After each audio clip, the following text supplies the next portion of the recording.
But Vivek, what is then your answer to those who say that Vivek's issues are selective in the sense कि आपको genocide अगर Kashmir files हो या अब ये तो आपको हिंदू genocide की तरफ आपका ध्यान जाता है और there are genocides that have been happening all over. So with the moment people bring in a communal angle to this, what's your answer as a filmmaker? That's why I'm making these films so that people get an answer. The thing is, yes, मैं selective हूँ. मैं इसलिए selective हूँ क्योंकि मैं Hindu history के ऊपर film बनाता हूँ. अब आप रामानंद सागर से ये थोड़ी बोल सकते हैं रामायण बनाइए तो आप कुछ इस्लाम के ऊपर भी बना दीजिए, जीसस क्राइस्ट के ऊपर क्यों नहीं बनाते हैं, आप एक ही धर्म पे क्यों बनाते हैं.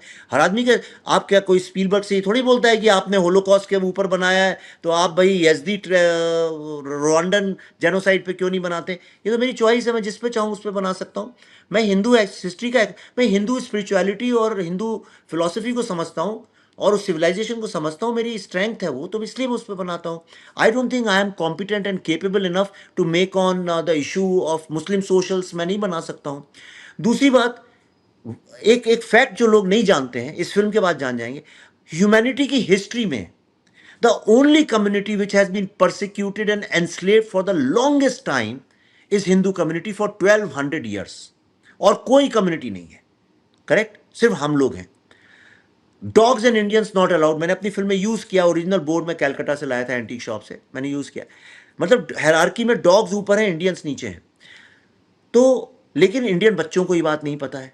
कैन यू एवर, आपको कभी ऐसा कोई ज्यू बच्चा मिलेगा जो होलोकॉस्ट के बारे में नहीं जानता? आपको ऐसा कोई ब्लैक बच्चा मिलेगा जो स्लेवरी के बारे में नहीं जानता है? कोई जैपनीज बच्चा जो एटम बॉम्बिंग के बारे में नहीं जानता? तो हमारे बच्चों को, हमारी जनरेशन को इंक्लूडिंग मी, ये बात क्यों नहीं पता है? दूसरा क्या प्रॉब्लम है कि हमारा एक जनरेशनल ट्रॉमा है सोनल, ओके, जिसको हम कभी एक्सप्रेस ही नहीं कर पाए, इसीलिए कि अरे हिंदू के बारे में बोल रहे हो, मुस्लिम के बारे में क्यों नहीं बोलते हो? क्योंकि पूरे वर्ल्ड में एक लेफ्टिस्ट आइडियोलॉजी ने एक ये स्टैब्लिश कर दिया कि जो मेजॉरिटी में वो ऑप्रेसर होता है, जो माइनॉरिटी में वो ऑप्रेस्ड होता है. लेकिन we are a unique country.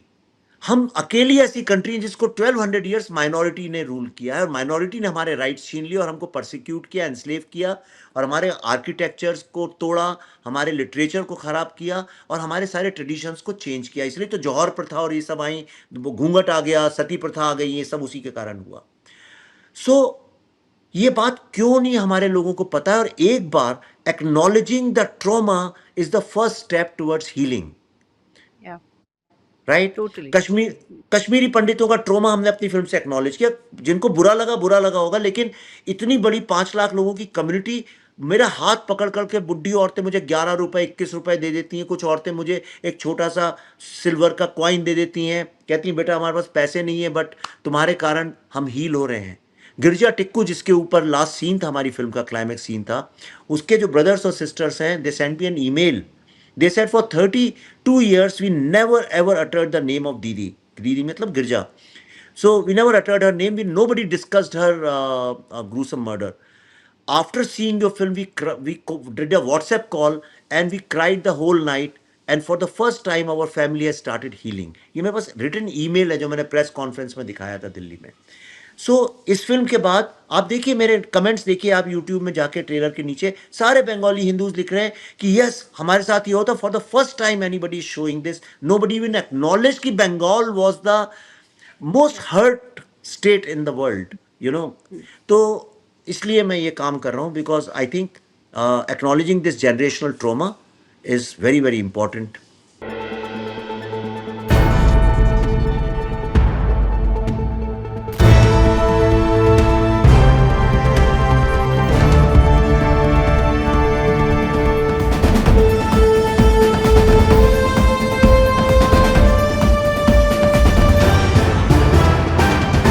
The Right Angle with Sonal Kalra.